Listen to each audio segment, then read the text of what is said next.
All right, Sheldon. So I'm thinking that with you having the knowledge that New England's offensive line is kind of a patchwork situation, there's a bunch of guys playing on a different side than they had in previous years throughout their career.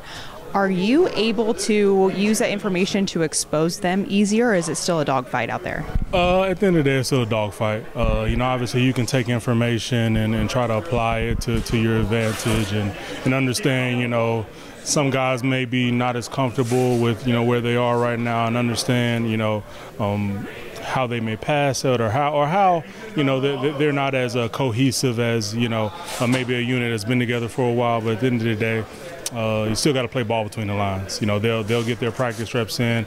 They'll be hitting on all cylinders. We got to go out there, and if we think there is something to expose, we have to go out there and operate at a level to do that.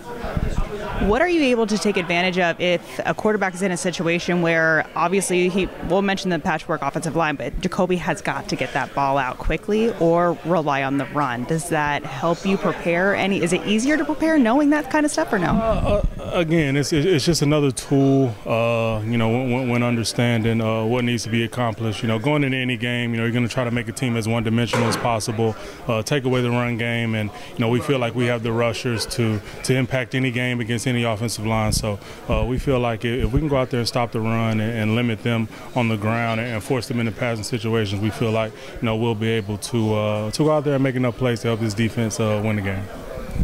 The season starts Sunday. For you, it's kind of already started, but officially it starts on Sunday.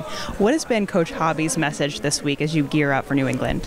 Just understanding it's real now. We've had a good training camp. We've been able to get some good things accomplished throughout the preseason, getting guys a lot of reps in a lot of places to help our versatility, to help us go out there and have the best group we can when we're playing real ball, but it's real now. Everything matters, every detail, every play, and understanding the sense of urgency has to go up.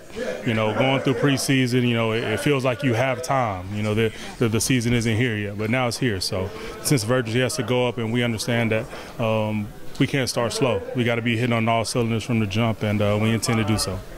You mentioned sense of urgency. Obviously, you probably saw the ending 2023 stats from last season as far as rushing yards allowed, total defense, stuff like that. Has there been more of a sense of urgency to make sure that those loose ends are kind of tied up for you? Yeah, absolutely. Obviously, I wasn't here for that, but understanding from the guys who have been here, that left a sour taste in everyone's mouths, and understanding that collectively they felt they were better than that, and then coming into this, I can see the group overall is way better than those numbers reflected. So we're eager to get out there and prove exactly who we are. Sheldon, last question for you. Describe the type of quarterback that is Obi-Wan Jacoby Brissett. A true pro. I think if you underestimate him, he can go out there and light you up. He's comfortable in the pocket. He's comfortable being able to scramble and play off script. He has a great command of the offense.